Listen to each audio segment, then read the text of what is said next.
Welcome into episode 13 of Jacket Sports Weekly, our first in the new spring semester. We'll go over what happened in Woo Athletics over winter break and what's happening right now with winter sports with both men's and women's basketball, men's and women's wrestling, and indoor track and field. Don't go anywhere. This is Jacket Sports Weekly. Welcome to JSW, WCTV's home for Waynesburg sports. Watch our analysts discuss fall, winter, and spring sports and cover topics such as Athletes of the Week, phenomenal plays, and intense games on a weekly basis. Tune in every Tuesday to hear what's going on with your favorite sports at Waynesburg University here on Jacket Sports Weekly. Where else would you want to be on? Where else would you rather be? Time to talk some winter sports here on Jacket Sports Weekly. I am Michael McKenzie, co-hosting alongside Brett Gambita for today's episode, 13th episode of Jacket Sports Weekly. We're going to kick off talking about men's and women's wrestling, and to do so, joined by our wrestling analyst, Mo Kiger. Mo, what's going on, man? How was your winter break? Yeah, my winter break was actually really good. How about yours? Great. It was great. Good, all right, man. Brett, you want to get us started here with the question? Yeah, Mo, so why don't you just kick us off? Tell us about some of the top performers over break on both the men's and women's side of things for wrestling. Going into winter break, we knew that Jesse Orban and Seth Evans was very good going into winter break. And over winter break, they just excelled. And Orban came out with one loss, and that was in a tournament that they wrestled in. So as a wrestling in whole, and as a team, Seth and Jesse Orban, they are like the top wrestlers of this wrestling team. And there's not much that you can really say other than they practice as hard as they can every day. I mean, I go down to the fitness center and I see Seth riding a bike like for 20 minutes at night. Like he just puts so much effort into this, and he well deserves to be on top.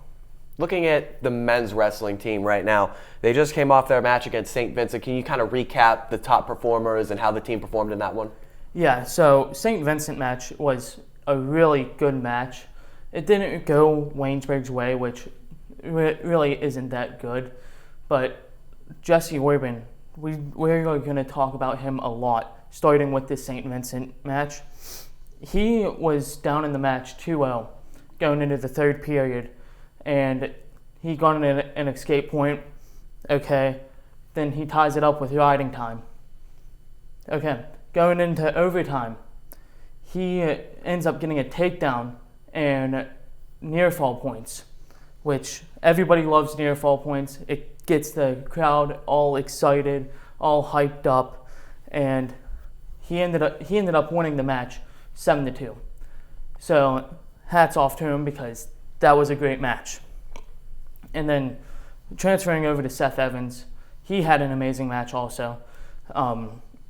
He was down in the match 7-2 going into the third period. He ended up coming back to win that match 11-10, which you don't see that very often, especially in that third period where both wrestlers are very tired. But as I said previously, Seth works out every single night to get to where he is right now. And he well deserved that win. And it was against a stronger opponent. I think he bumped up a weight class too, from 157 to 165. And to put that amount of effort in, that was a great match. But all the other wrestlers, they just got to keep their heads up. And it's going to take time. And there's not much that you can really do right now, especially if you're like a freshman or a sophomore. You still have 2 more years of wrestling if you stick with it, which I think that we have a pretty good wrestling program and a really good wrestling head coach. But yeah, that St. Vincent match was great. I was there personally, and it got me fired up.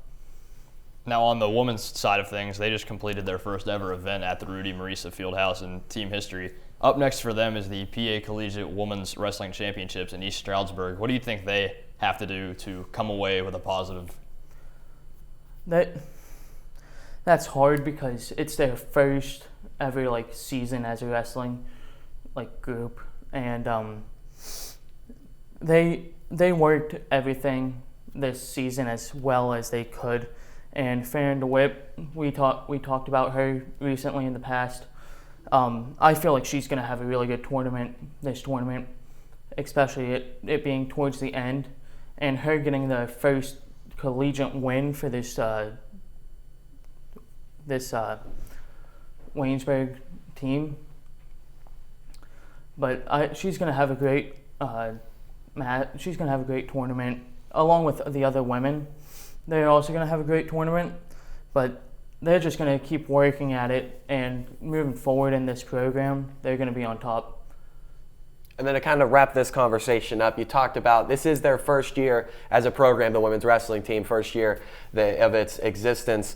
Not just looking at wins and losses, what are some little things that you are looking at that could improve from different tournaments, just day-to-day things that this program is looking to improve upon, aside from obviously the wins and the losses? Those are kind of secondary in the inaugural year of a program. Well, during this season, I don't think that they really practiced much.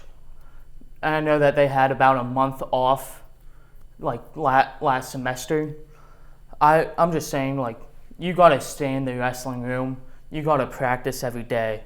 Like, you're not just going to come in and say, hey, I'm going to wrestle and end up winning because you're at a college level. It gets a lot harder from here on out. And so what you have to do, just keep your head up high, keep working on it even throughout the summer. I know that other people have stuff going on, but still try to find time to get a workout in and stay in shape for next year's wrestling season, because this women's wrestling team, they're going to have a shot at winning it here in the near future, but they also just need to keep bringing in women so they could have a full lineup. Well, thank you, Mo, for coming up here and talking about some wrestling with us. The men's, the day this airs, will have a home match against Teal, and tomorrow will be at W&J. And next up for the women, January 26th, the PA Collegiate Women's Wrestling Championships in East Stroudsburg, PA. Thank you, Mo. We're now going to transition to track and field with Vinny Heller here on JSW. Have you ever wondered what the life of a Yellow Jacket newspaper looks like? Why don't we show you?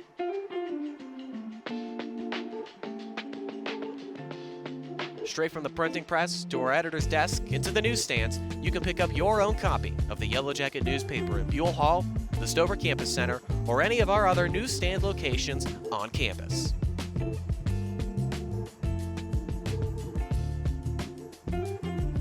When you get your very own copy, you can read it at your own leisure anywhere around Waynesburg.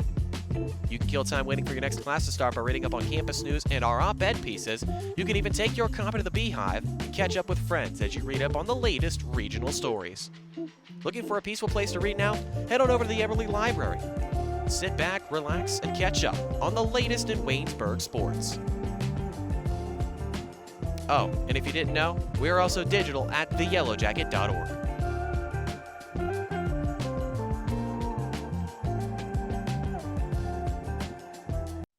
Welcome back into Jacket Sports Weekly. We're now on our second segment. We're going to talk about some indoor track and field, and to do that with us, we have Vinny Heller up here on the desk. Vinny, how you doing today? I'm doing good, guys. It's cold out there. Yes, it is. Stay warm if you can. Yeah. Try to stay warm. Yeah. Vinny, it's been about 2 months since the Youngstown State Icebreaker that both the men's and women's indoor track teams competed in. Do you think that could help the team or hurt the team since it's been that long? This could go both ways, honestly. If you don't, like I said in the last JSW episode, if you don't take the right precautions, that could really damage your whole season, whether it's players getting hurt, players sustaining injuries, not being able to make the next 2 meets before they come back. That could really be catastrophic to a team season.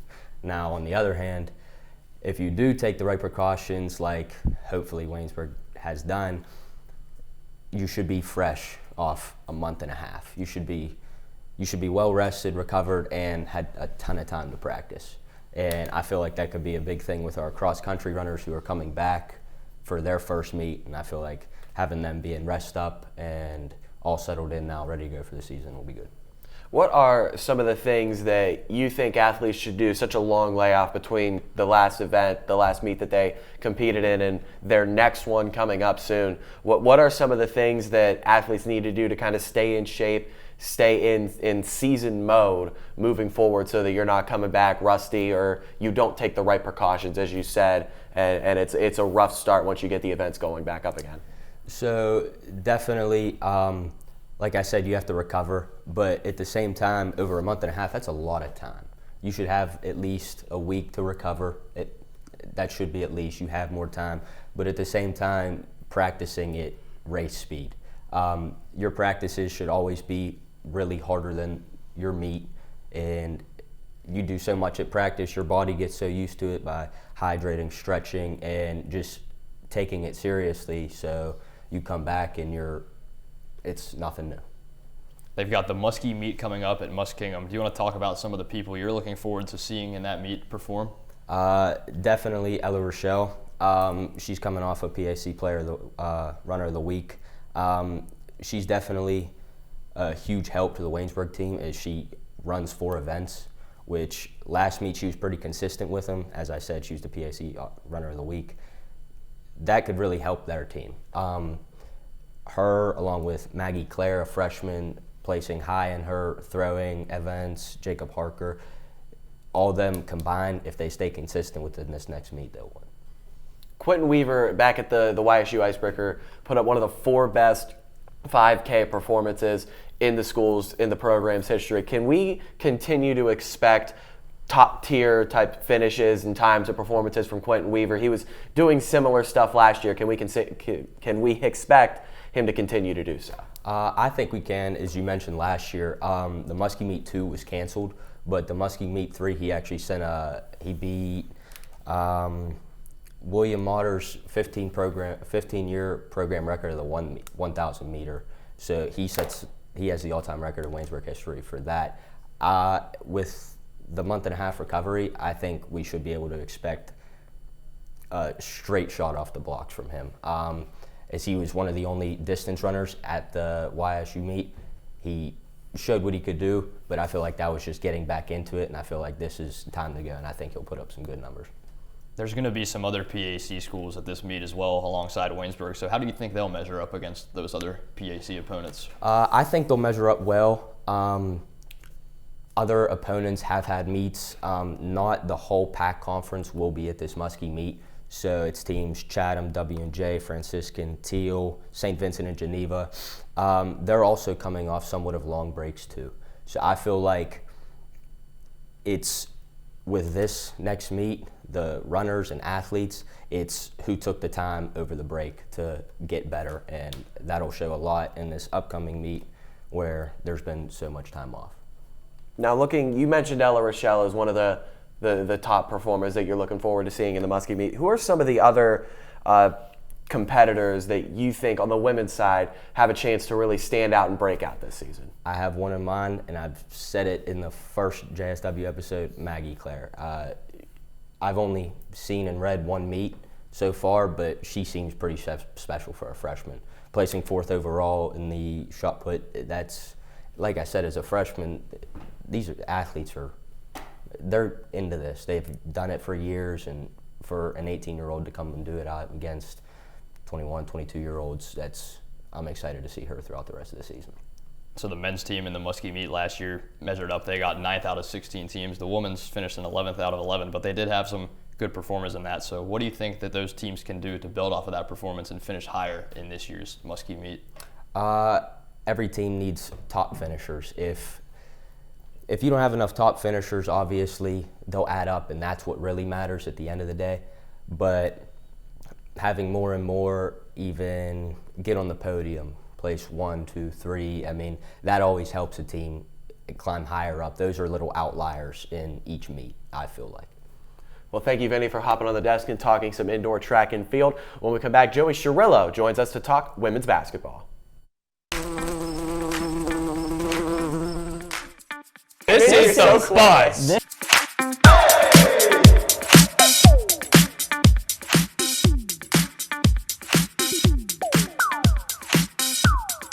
Cornucopia.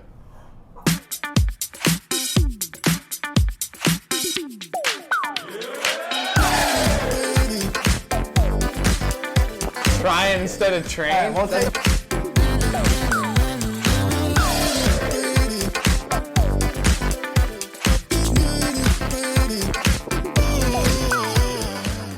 God, I love this show. and welcome back here on Jacket Sports Weekly. We're now shifting over to women's basketball, and to do that, we're joined on the desk by Joey Cirillo. Thank you for taking the time to join us, Joe. Yeah, thank you guys for having me. It's exciting to be back. All right, I want to jump right into this real quick. They played 5 games over winter break, the women did. Can you kind of just briefly recap how those 5 games went before we got back on campus? Yeah, they were definitely strong in the break. They had 3 total wins and 2 total losses. Those wins coming from Westminster and Franciscan within the conference, and then the other one being Hiram, which it's a little bit weird right now as they aren't in the conference, but they will be in the conference at some point. So it's just a little bit of a depiction on what might happen in the future against Hiram. And then their losses came from St. Vincent, which was a close one, only by about 10 points. And that really did come in with the fourth quarter. And then Washington and Jefferson was a loss as well. That one, a little bit more of a bigger loss, that game being right before we did come back that Monday. So overall, I mean, it was definitely a more positive break than we've seen from this women's team in the past. And has definitely shown progress towards the end of this season. What are some of the biggest factors you'd say contributed to the women's success over break? One of the biggest things is that they also need to understand that it is going to be around this time where it's the second round of the conference that they're going to be going around. So Westminster and Franciscan, both teams that they were able to get a win against, and then they're also going to be able to see them later in the season. Right now, sitting at 9-7 overall, and then 4-7 within the conference. It definitely helps with having those wins, along with the ones that we're going to be talking about shortly with Teal and all those other ones. But the biggest thing also is that with playoffs coming up, and they're definitely looking towards those, having those wins against Westminster and Franciscan over break is going to help them, so that way when they face them again, getting those wins and knowing how to defeat them is going to be the best way they're going to be able to go about it.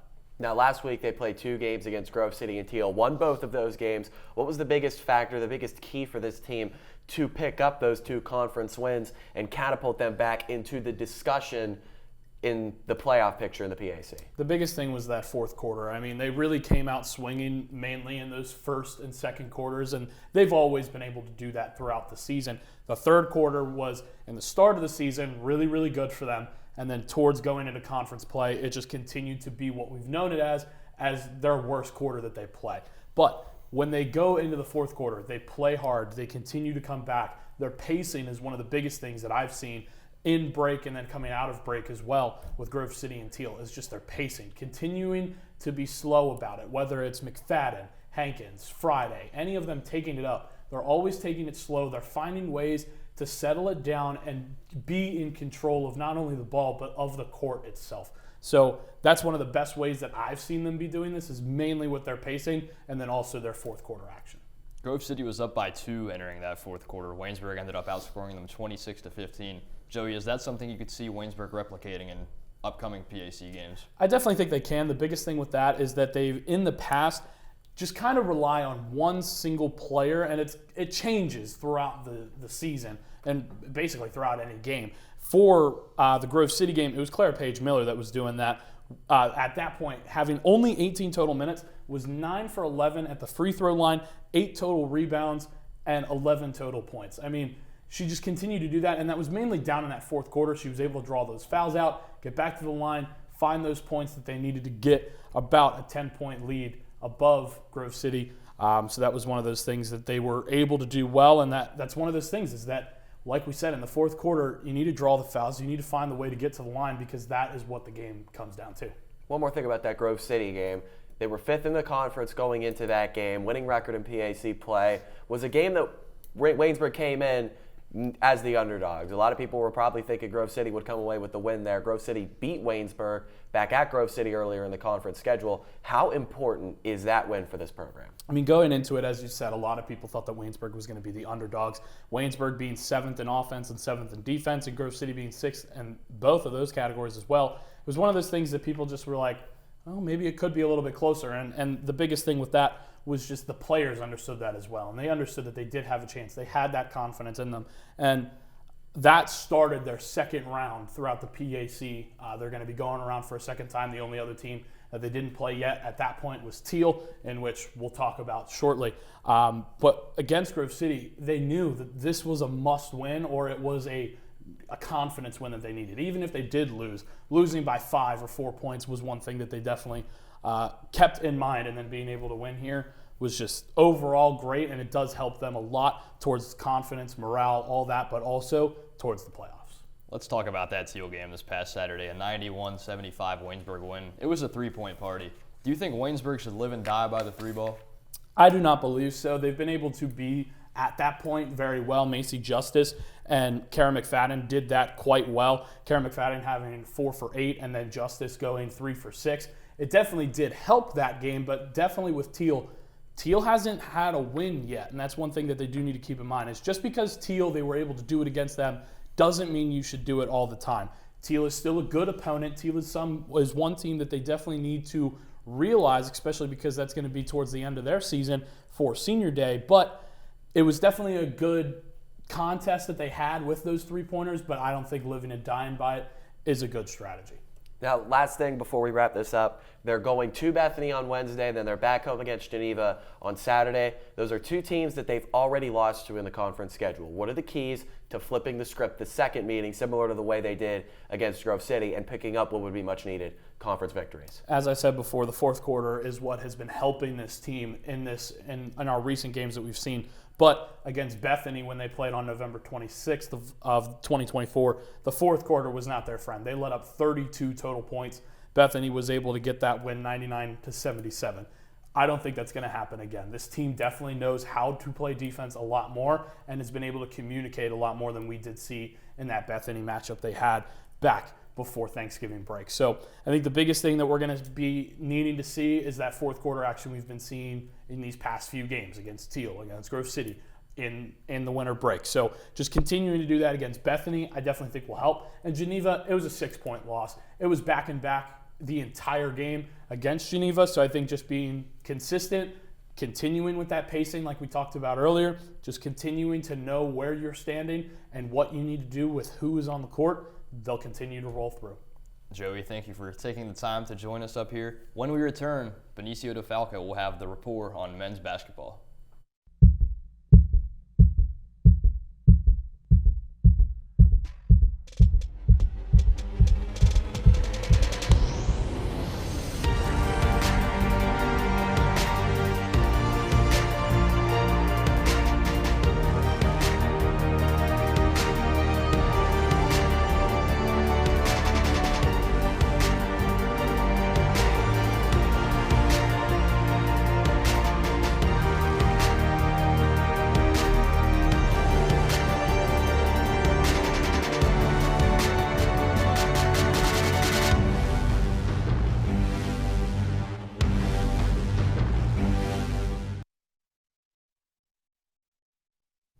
Welcome back to the final segment of this episode of Jacket Sports Weekly. We're going to talk about the men's basketball scene, and to do that with us, we've got Benicio DeFalco. Benicio, thank you for joining us today. Feels good. Last night, great win. Dealt with the pop tire this morning, but I'm ready to talk about some men's basketball. We appreciate your dedication to get here after the pop tire in your car this morning. Now let's talk basketball. The men's team posted a 3-2 record over break. What were some of the takeaways that you had from those 5 games? Just looking at it, going into break, things weren't really clicking offensively going into break, and then they go into break. Players started to step up. Casey Kazee was one of the big ones that we started to see get some valuable minutes over break.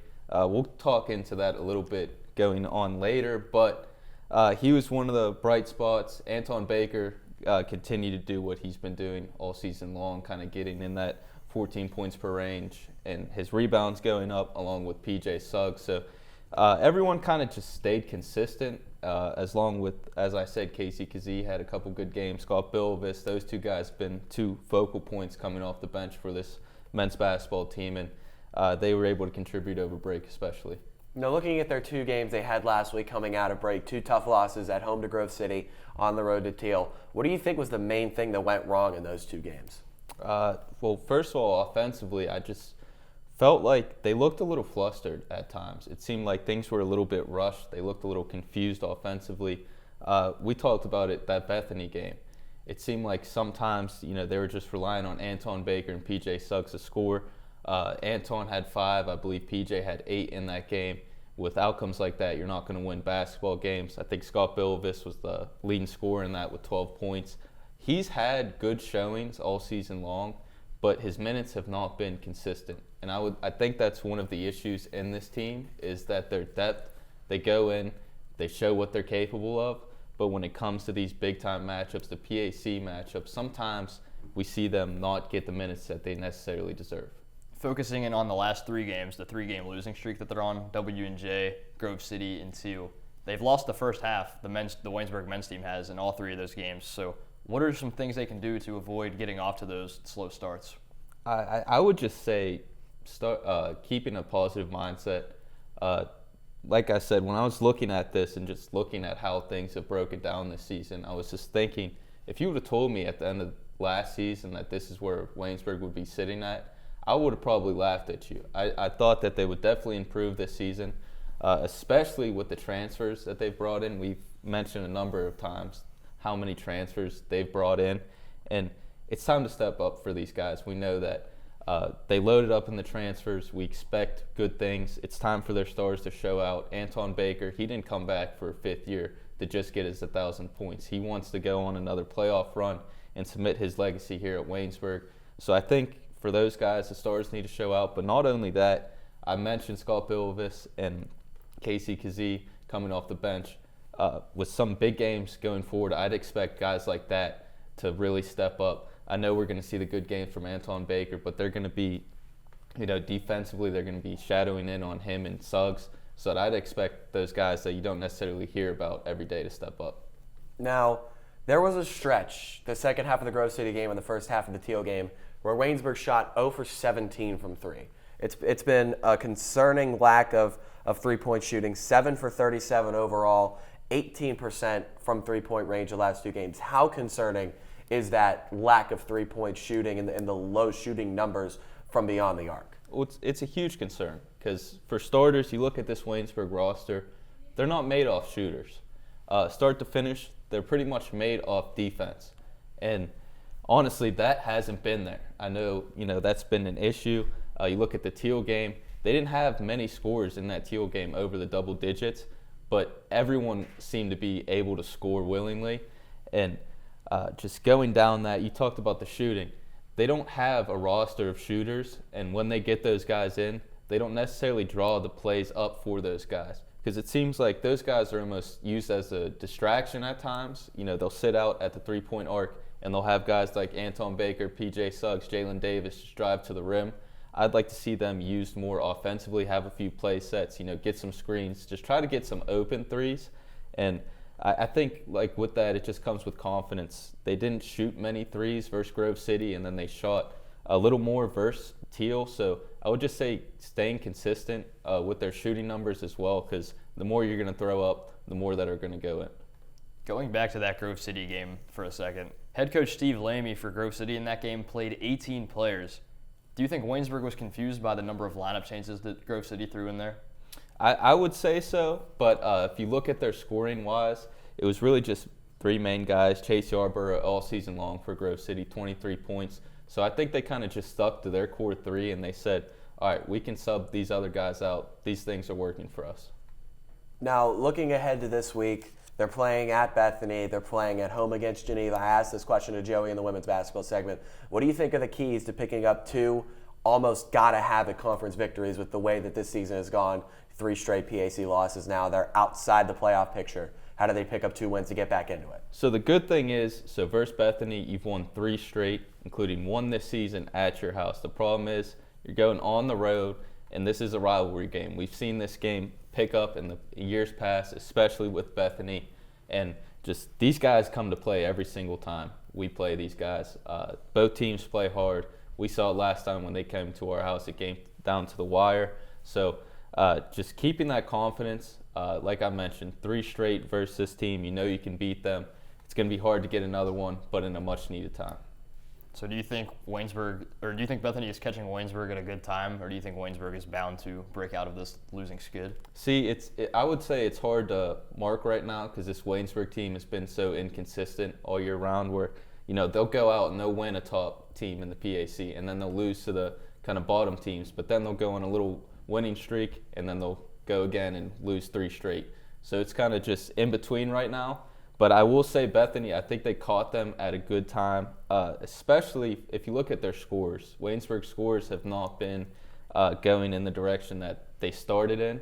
So just looking at that, I would say from a defensive perspective, they almost caught them at the perfect time. No one's really in stride, so I think Bethany caught them at a good time. Well, thank you, Benny, for taking the time to join us on the desk. We want to thank all of our analysts for joining us on this episode of Jacket Sports Weekly. That's going to wrap it up for us. Make sure to stay tuned on our social media pages and the WCTV YouTube page for more Waynesburg content.